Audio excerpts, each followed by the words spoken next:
meu nome. Vocês vão ver isso na página da disciplina.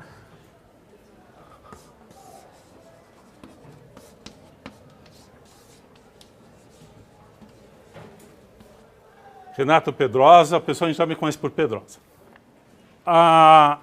Esse é o cálculo 1, é a primeira disciplina de matemática, juntamente com a geometria analítica, que provavelmente alguns de vocês já tiveram aula ontem.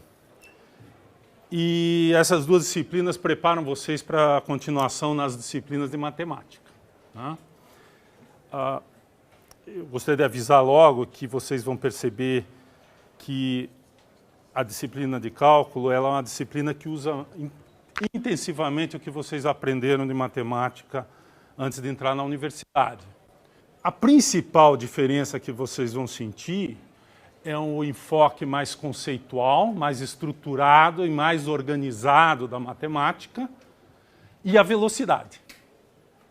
Aliás, velocidade é um tema deste curso, desta disciplina, porque velocidade é taxa de variação e esse é um dos principais itens da nossa agenda, é aprender como se calcula a velocidade de qualquer fenômeno. Pode ser velocidade dos preços, que é a inflação, pode ser velocidade em mecânica, que vocês já ouviram falar, que é mudança de posição, pode ser velocidade, por exemplo, na mudança de temperatura, que é o gradiente de temperatura, quando você tem uma mudança de temperatura, qual é a velocidade dessa variação. Tudo que trata de variação nós vamos aprender, de funções nós vamos aprender aqui nessa disciplina. Mas o que eu queria falar é que a velocidade com que a gente vai aprender isso é muito superior ao que vocês viram até hoje. E esse é o principal choque e a principal fonte de dificuldade na disciplina de cálculo, que é um dos terrores da universidade. Cálculo 1 desenvolve o estudo de funções reais de uma variável. Então nós vamos fazer um estudo, vamos dizer, só de uma parte das funções que envolvem apenas uma variável, usando as técnicas de limites, derivação e integração. Essas são as três palavras-chave que vocês nunca ouviram falar até hoje, com algumas exceções, alguns já ouviram falar, talvez de derivada, mas limites menos e integração menos ainda. Então, esses três conceitos, limite, derivada e integral, vão ser os conceitos fundamentais, as técnicas fundamentais que nós vamos desenvolver.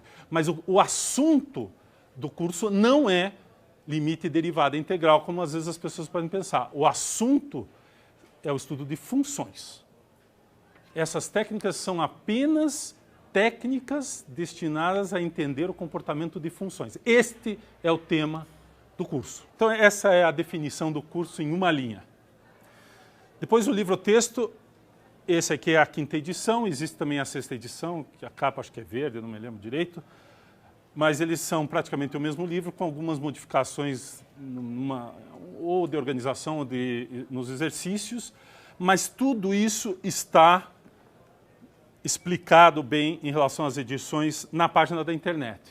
Então está escrito aqui, a página é a página do IMEC, www.ime.unicamp.br/MA111, está aqui no segundo item aqui, página da internet.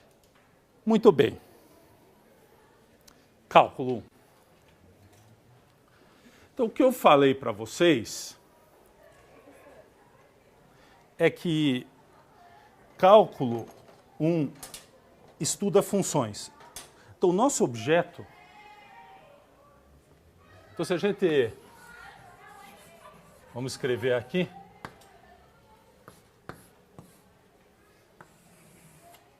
O nosso objeto de estudo são funções.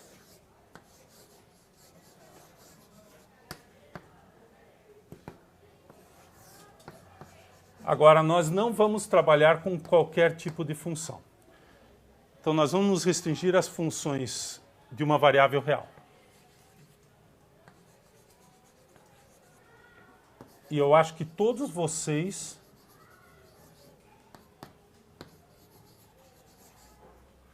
sabem o que é isso. E as nossas funções, aliás, são funções reais de uma variável real. A variável real e o valor é real.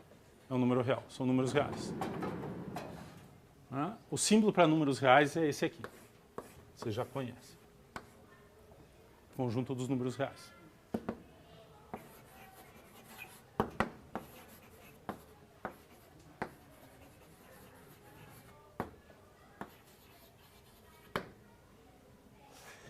O símbolo de uma função, em geral, vai ser assim. F é tradicional, porque é a palavra para função. D é um subconjunto dos números reais, que pode ser todo o conjunto ou uma parte dele. E isso aqui indica que esse é o domínio. Lembre que D aqui está representando o chamado domínio da função.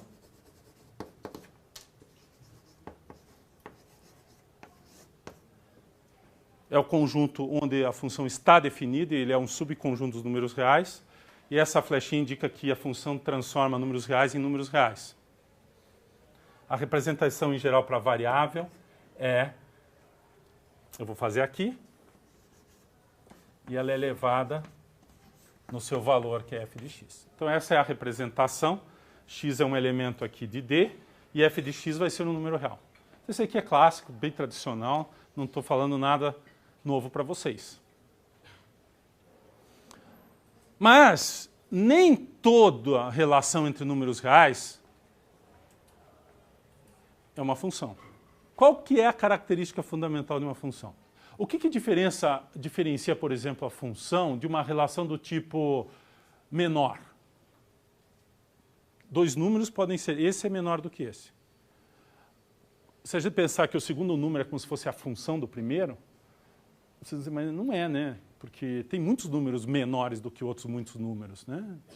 Então, a cada número aqui tem muitos números maiores do outro lado da relação. Mas a função é uma relação, ela dá um número do domínio e um número do contradomínio. Para cada número lá tem um aqui. Mas quantos números pode ter no contradomínio para cada número lá? Que é o que caracteriza a função. Quantos podem ter? Um. Exatamente um. Tem um. Para cada cara daqui, tem apenas um aqui. Essa é a definição da relação entre números reais com reais que caracterizam a função. Isso caracteriza uma função. E isso é traduzido geometricamente no gráfico. O gráfico de uma função, vocês lembram? A definição é essa aqui.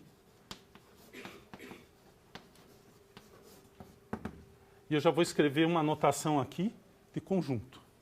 Abre chaves, são os y pertencentes, não, o xy pertencente a este conjunto R2, que é pares de números, tais que, pode ser 2 pontos ou uma barra, tais que o y é a imagem do x. E o x pertence ao conjunto D que está lá. Então vamos lá, vamos recapitular a nomenclatura e a notação de teoria dos conjuntos. Abre chaves, fecha chaves, é típico para descrever um conjunto. Isso aqui é a declaração de onde estão os pontos do conjunto, onde eles moram, qual é o habitat deles. O habitat de pares de números reais é chamado R2, é o produto cartesiano de R por R. Então, isso eu vou fazer aqui. Então, ali eu falei conjunto dos números reais. R2 é, por definição, o conjunto dos pares XY, tais que X pertence a R e Y pertence a R. E esse R2 é porque também é a definição do chamado produto cartesiano de R por R. É a mesma coisa. E produto de duas coisas iguais, a gente põe expoente 2. Então são notações só, não é um expoente, não é um produto de um número por outro. Isso aqui é o produto cartesiano de dois conjuntos, que são os pares de elementos, um no primeiro e outro no segundo. Aqui o primeiro e o segundo conjunto são o mesmo conjunto. Então, esse conjunto dos pares, onde o primeiro elemento e o segundo elemento estão em R, é chamado R2. E ele tem uma representação gráfica de pares de números no plano cartesiano. O plano cartesiano, ele em geral é duas retas perpendiculares. Você põe um sistema de unidades aqui. 1, 2, 3, 1, 2, 3. Os números podem ser negativos, menos 1, menos 2.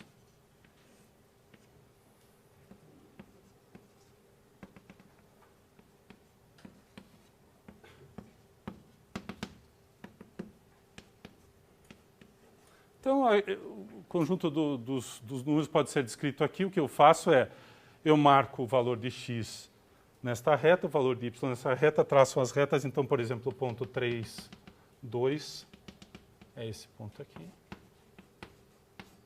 E é representado por um ponto do plano. Então, quando a gente faz o gráfico de uma função, o que a gente faz é exatamente representar o domínio aqui. Ele pode ser um subconjunto dessa reta. E a imagem, os pontos que correspondem aos valores aqui da função. Então, a função pode ter um gráfico representado por uma curva. Então, o gráfico, em geral, vai ser um conjunto de pontos. E por que é uma curva? Se a gente pensar, depois a gente vai entender um pouco melhor, é porque, na verdade, um dos valores determina o conjunto. Você dá o valor de x, você determina qual é o valor de y pela relação da função. É o valor da função, que é o y. Então, você só tem um parâmetro variando, é o x. Você varia o x, determina o y. Uma coisa que tem um parâmetro variando é uma coisa unidimensional, é uma curva. Curva é um assunto, ainda não definimos o que é uma curva. Vocês têm conceito, por exemplo, um círculo, circunferência, uma curva, uma reta. A reta pode ser um gráfico de uma função que a gente vai ver, a função linear. Então, eu tenho aquela representação que dá, em geral, isso aqui é uma expressão envolvendo operações, pode envolver soma, multiplicação, subtração, divisão, pode envolver exponenciação, logaritmo, pode envolver seno, cosseno, tangente, as funções que vocês já ouviram falar. E nós vamos introduzir algumas outras funções ao longo do curso. Então, isso aqui é uma expressão, essa é a representação algébrica, que a gente chama né, analítica da função. E essa é a representação gráfica. O que caracteriza a função é que este gráfico, quando você passar a linha vertical, ele só cruza uma vez. Né? Se eu passar uma linha vertical aqui, para cada valor de x só tem um valor, não pode ter outro. Então, por exemplo, o círculo, que é uma curva desse tipo, ele não é um gráfico de uma função. Porque na hora que eu passar a reta vertical, eu marco 2 pontos. Então, para cada valor de x tem 2 valores de y. Pode ter 2 valores de y. Então, o círculo todo não é o gráfico de uma função, porque não vai satisfazer a definição de que para cada valor de x só tem um valor para y aqui. Então, isso aqui é a coisa mais básica. Esse é o nosso objeto. Esse é o nosso objeto. Nós vamos estudar estes objetos até aonde a gente conseguir desenvolver em termos de trabalhar com as técnicas, como eu mencionei, limite, derivada e integral.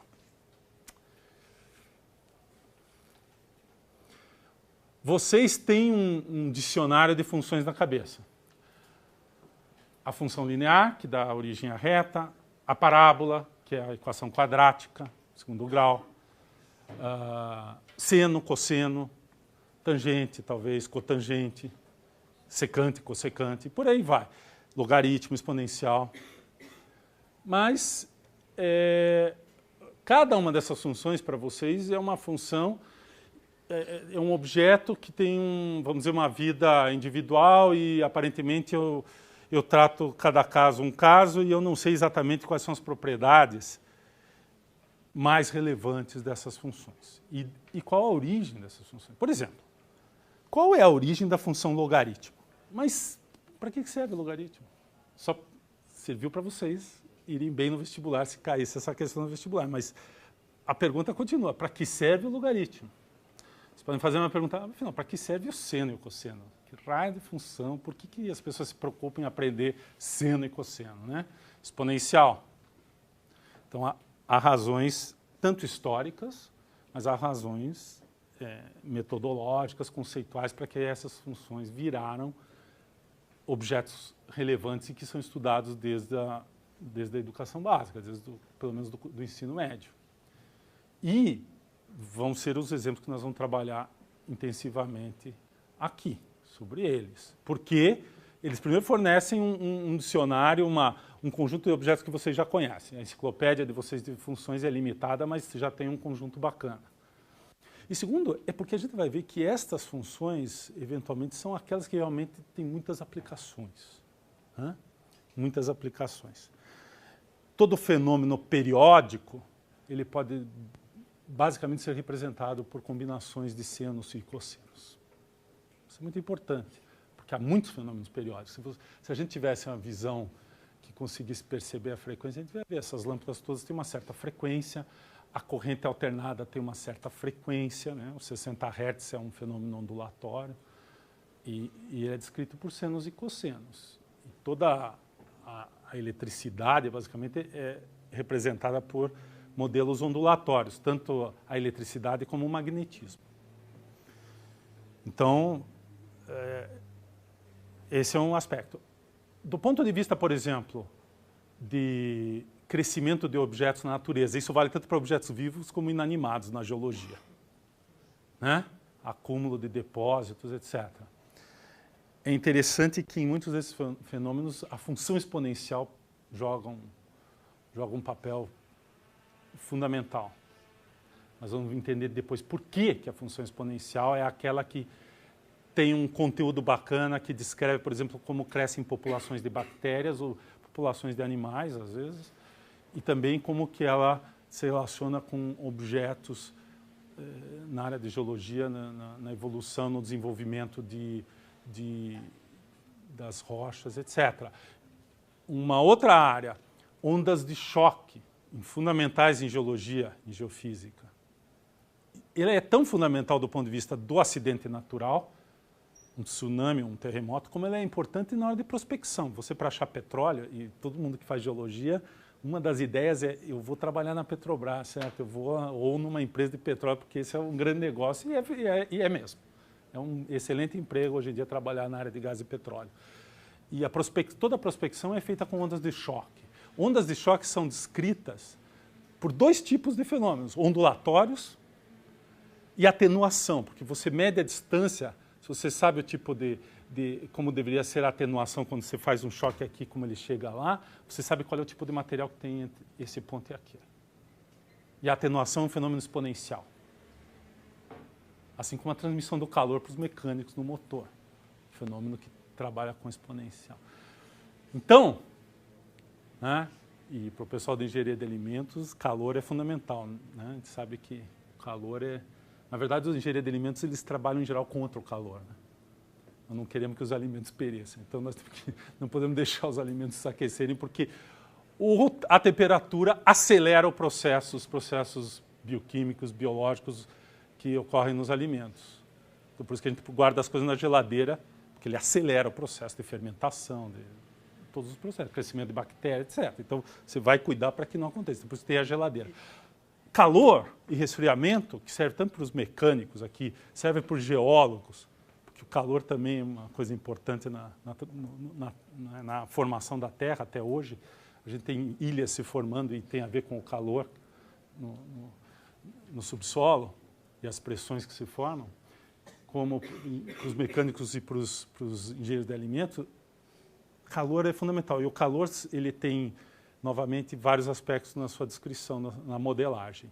E é fundamental trabalhar com exponencial e com as funções periódicas, seno e cosseno. Tá? O grande teórico disso na história foi Fourier, que era um engenheiro e, curiosamente, político, e que foi a pessoa que descreveu a equação do calor. E nós vamos falar disso, pelo menos eu quero mencionar isso lá na frente para vocês entenderem como que a equação do calor tem a ver com essas funções que a gente está falando aqui. Muito bem. Então, esse é o nosso assunto. Mas vocês vão dizer, eu sei fazer conta para criar funções, eu sei fazer, talvez, alguma descrição, assim, se me derem o gráfico, eu sei dizer que aqui está crescendo, aqui talvez tenha um ponto de máximo, olhando e tal. Mas, por exemplo, você pega essa função que está descrita aqui por esse gráfico. Como que eu localizo esse ponto aqui? Se eu conseguir descrever a região em que ela cresce e a região em que ela decresce, esse aqui é o ponto intermediário entre uma região de crescimento e outra de decrescimento. Então, se a gente tiver um instrumento técnico para localizar onde a função cresce, de forma eficaz, eficiente, computacional, e onde ela decresce, o ponto onde ela deixa de crescer, passa a decrescer, esse ponto provavelmente é um ponto de máximo da função.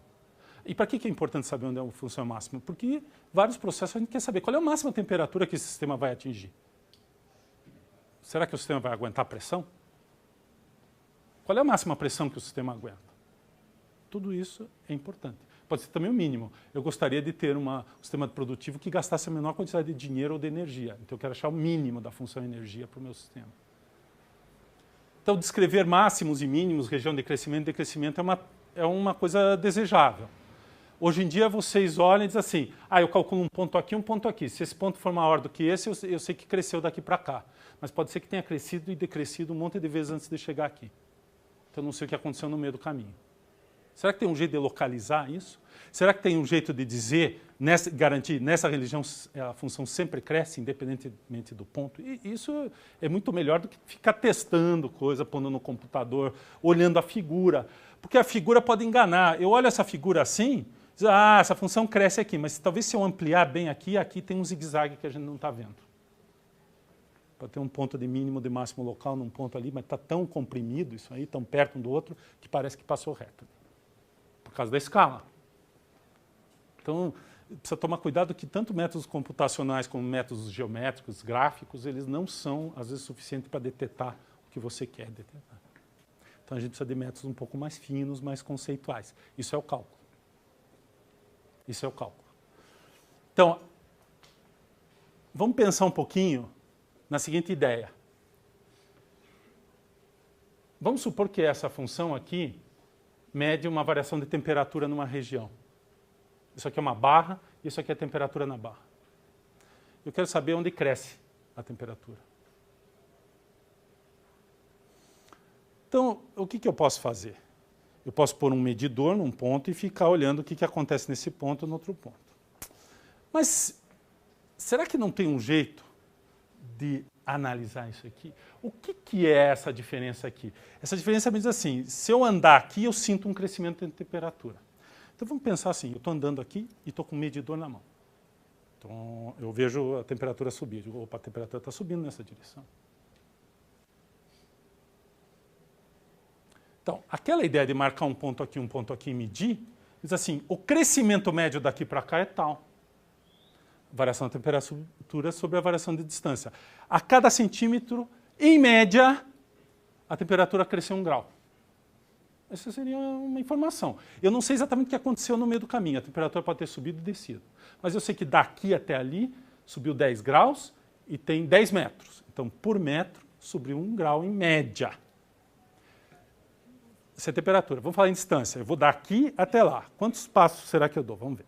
1, 2, 3, 4, 5. Mais ou menos tem 5 metros daqui até lá. Então eu vou contar no relógio. Deixa eu marcar aqui, ó. Vai bater no 0.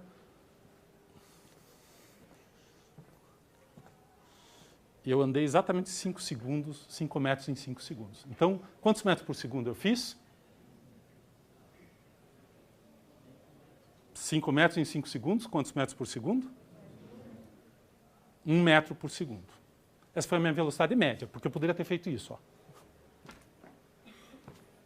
Mesmo 5 segundos. Qual é a velocidade daqui, de lá até aqui? Em média, 1 metro por segundo. Mas se olhar o que aconteceu, vou voltar de forma parecida. Os mesmos 5 segundos, ou seja lá quanto for, só que a minha velocidade variou bastante, porque eu vim até aqui, parei, depois eu andei de novo. Então ela acelerou, desacelerou, acelerou e desacelerou. Se você mapear a minha posição, eu andei rápido, parei, andei rápido, certo? Poderia até ter feito uma coisa assim.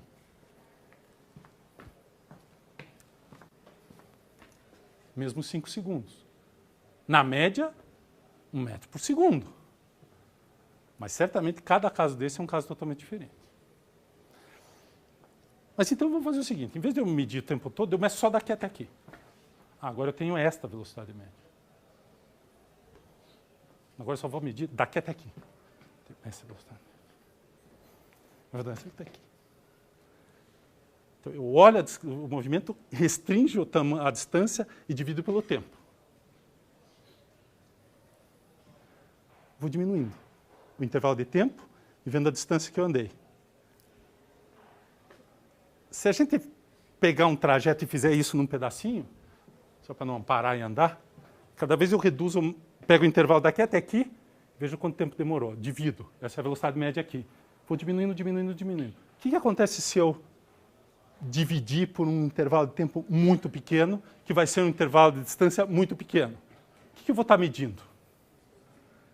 Quase a minha velocidade instantânea aqui.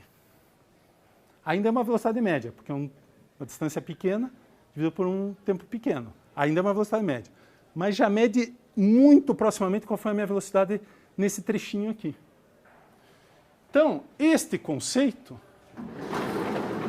que serve para temperatura, para inflação, para qualquer coisa, processo, velocidade, de velocidade, eu vou pensar aqui que a minha velocidade média num certo trecho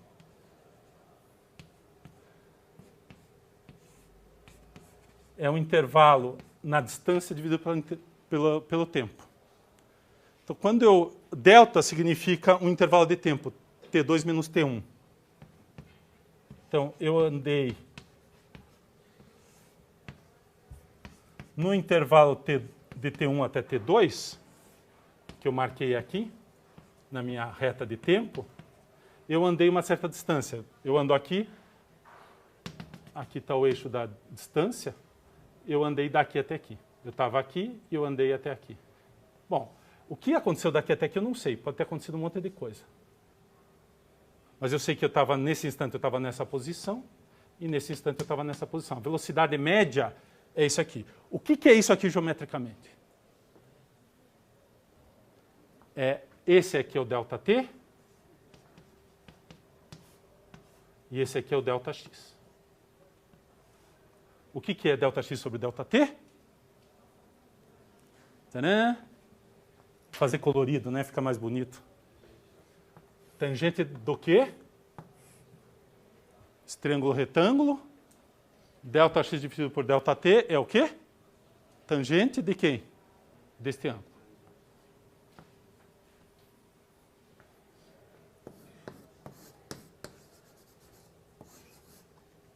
Deste ângulo.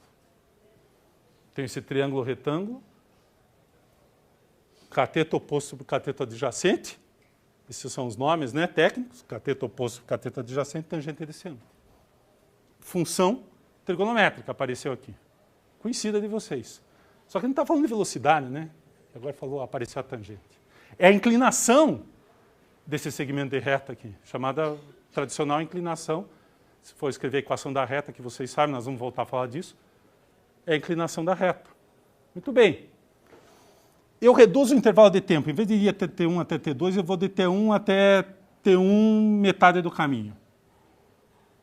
Pode ser, eu não sei qual é o ponto exatamente, podia ser um outro ponto diferente. Mas eu posso calcular também a tangente do ângulo que vai aparecer. Agora eu faço esse ponto aqui, o T2, andar até T1. Pontos sucessivos. Até ficar bem próximo. Ou seja, esse intervalo aqui está indo para zero. Mas esse intervalo também vai para zero, né? Porque é o caminho que eu ando daqui até aqui, vou andar cada vez menos. A pergunta é, será que eu posso fazer o T2 tender a T1? Ou seja, eu posso fazer o denominador ir para zero em matemática? Posso ou não posso? Não posso. Ainda. Então vocês vão aprender que podemos fazer o denominador ir para zero. Com a condição que o numerador também vai para zero. O que não pode é aqui ficar um número diferente de zero e aqui ir para zero, porque daí vai para infinito. Um número. 1 dividido por 0,1 é 10. Dividido por 0,01 é 100. Dividido por 10 a menos não sei quanto é 10 elevado àquela coisa. Então, se o número de cima ficar fixo ou limitado, um número positivo, que não vai para zero, esse aqui indo para zero, isso aqui vai para infinito. Só que quando esse vai para zero, esse também vai para zero. O que nós vamos aprender é lidar com isso aqui. E quando a gente aprender a fazer isso, nós vamos calcular a velocidade instantânea. E a velocidade instantânea no meu gráfico vai ser, exatamente nesse ponto, a inclinação da reta tangente aqui. Esse aqui vai ser a inclinação da reta tangente naquele ponto, que varia em cada ponto aqui. É isso que nós vamos aprender a calcular. E esse é o conceito de limite.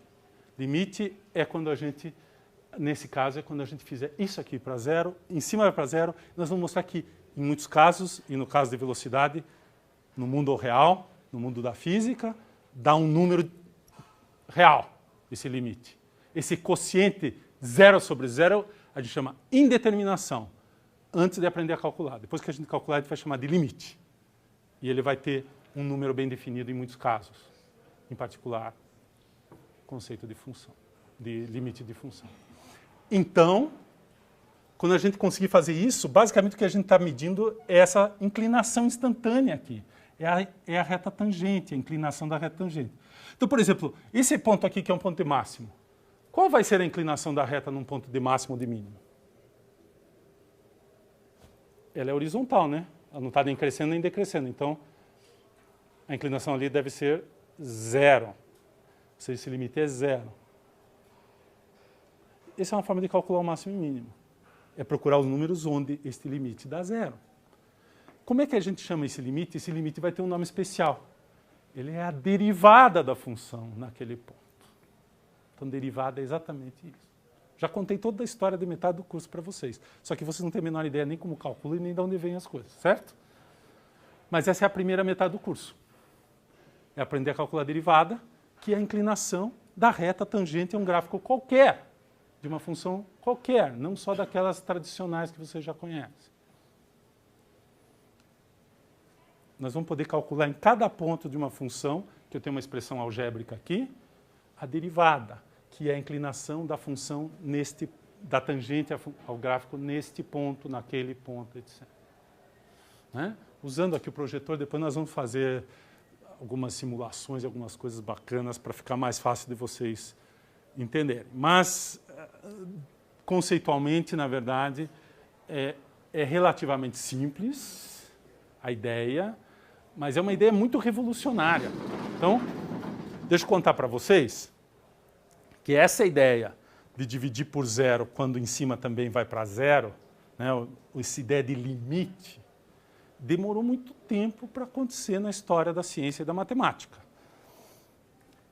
Os gregos, quando eles começaram a lidar com a ideia de limite, eles chegaram a alguns problemas assim que para eles eram insolúveis. Um deles era o famoso paradoxo da lebre e da tartaruga. Que se você pensar que se a lebre, se diz assim, a lebre anda a uma velocidade 2 vezes maior que a da tartaruga. Você marca uma distância e diz assim, então, quando a tartaruga andar esse pedaço, a lebre anda, né, 2 vezes mais rápido andando um outro pedaço. Parecia que a lebre nunca ia alcançar, ia demorar um tempo infinito, porque o número de intervalos era infinito e parecia que a lebre ia demorar um tempo infinito para alcançar a tartaruga. Então, os gregos ficaram com a impressão, e durante muito tempo isso passou, né, na antiguidade, é que o problema estava em trabalhar com quantidades infinitas de números. Este era o problema. Na verdade, não era este o problema. O problema é que eles não conseguiam entender que uma quantidade infinita de números positivos, a soma pode ser finita. Que é o que acontece. Depois de um tempo finito, na verdade, ela alcança e depois ultrapassa. Só que para eles somar uma infinidade de intervalos de tempo positivos, infinidade de intervalos de números positivos, dava sempre um tempo infinito. E não é verdade. Mas eles não conseguiram ver isso. Isso é uma coisa só do século XVII e XVIII, com a invenção do cálculo, da conceito de limite, de convergência de sequências, é que isso ficou mais claro. E, na verdade, só no século XIX é que o conceito de limite que nós usamos hoje foi desenvolvido. Então, a história da matemática ela passa praticamente 2.000 anos, de alguns séculos antes de Cristo até 1500, 1600, trabalhando só com quantidades finitas e número finito de objetos. E numa transição aí de 150 anos, de 1600 a 1750, há uma revolução e o cálculo entra e as técnicas do cálculo, principalmente a técnica que depois dá origem a esse conceito de limite atual, quebram esse paradigma. O paradigma de que trabalhar com um número infinito de objetos era algo que não poderia ser trabalhado efetivamente e que dava origem a problemas técnicos, insolúveis, conceitualmente insolúveis. Né? Então, esse processo, que é o processo que nós vamos aprender aqui. Esse é o problema. Demorou 2.000 anos, agora nós vamos aprender em um mês. Certo? Então, daqui a um mês vocês vão saber tudo sobre limite. Né? Tem aquele filme, tudo que você queria saber sobre alguma coisa, tudo que vocês queriam saber sobre limite, mas não sabiam nem que dava para perguntar, vocês vão aprender em um mês. E tem uma quantidade de matemática significativa, de álgebra envolvida. Tudo que vocês aprenderam até hoje de matemática de funções, nós vamos usar. Tudo.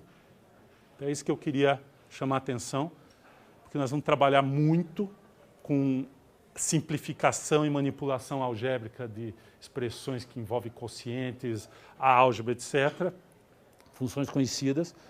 E tudo que vocês aprenderam, desigualdades, intervalos, tudo que vocês aprenderam até hoje, resolver desigualdades, nós vamos usar aqui. Muito bem. Então, essa é a derivada. Então, eu já falei de limite, de derivada, agora só falta falar de integral, né? A integral é até mais simples de explicar. A integral vem do seguinte problema. Eu pego esse mesmo gráfico, marco 2 pontos aqui, por exemplo, esse, e quero saber qual é essa área aqui. Resposta é a integral. E daí? O que é isso? Não. A resposta é a integral. Então, a integral resolveu o problema colocado também desde a antiguidade de calcular a área e depois os volumes de regiões em geral. Então, o homem sabia calcular pirâmides,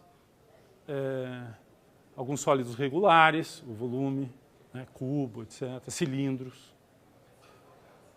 A esfera é meio complicada, mas eles já tinham calculado de formas, né, usando certas técnicas de aproximação, que é o que a gente vai trabalhar aqui.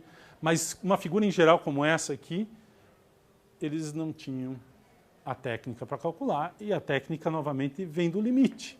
Curiosamente, a mesma técnica que usa para fazer cálculo da derivada, que seria a variação da função, serve para calcular a área embaixo de um gráfico, entre um gráfico e o eixo x, por exemplo, linguagem matemática. E tem mais uma curiosidade fundamental nessa história, ou não é bem curiosidade, mas um fato fundamental. É que o processo de integrar a função e o processo de derivar a função são os inversos um do outro. Se você pegar uma função e integrar até um pedaço e depois derivar, você recupera basicamente a função original. Nós vamos entender isso. E é interessante que os antigos começaram com o cálculo de áreas e volumes. Isso já estava muito mais desenvolvido em 1600 do que a noção de derivada, que não existia nada. Aí, curiosamente, se fez primeiro, se fundamentou a parte da derivada e depois voltou-se ao cálculo do volume e áreas. E aí se percebeu que eram, na verdade, era como se eu pegasse um objeto, transformasse via derivada e integrasse, ou vice-versa. Pegasse esse objeto, integrasse e derivasse, eu estaria fazendo as operações, transformações inversas uma da outra. Tá? Então, nessa figurinha e nessas expressões aqui, eu não vou falar do símbolo nem da derivada nem da integral, depois nós vamos ver isso, mas nessa figura aqui eu tenho esses objetos registrados. A derivada é a inclinação dessa reta tangente, que a gente depois vai definir. A integral é a área embaixo do gráfico. E o limite é o processo, que nesse caso é por aproximação dessas inclinações. E no caso da área é a aproximação por pequenos retângulos, fazendo o limite, quando essa aproximação tem um número cada vez maior de retângulos. O limite é a técnica fundamental e os dois objetos são as construções que a gente vai fazer. Essa é a história do curso de cálculo 1. Tá? Nós temos 4 meses para fazer isso. E a minha perspectiva é que vocês vão ter alguns choques iniciais, vocês têm que resistir aos choques e à tentação de dizer isso aqui não é muito difícil para mim. Para alguns vai ser talvez fácil, porque aquelas pessoas que gostam bastante de matemática, tem pessoas que gostam mais de matemática do que outras. Mas vocês que passaram no vestibular da Unicamp, todos, sem exceção, têm condições de ir bem e aprender isso aqui. Vocês têm a bagagem cultural de matemática já para chegar e absorver, e entender e, eventualmente, saber manipular todos esses objetos para estudar funções, que é o objetivo nosso. Nosso objetivo não é, na verdade, aprender derivada integral, mas é, voltando, entender estes objetos aqui.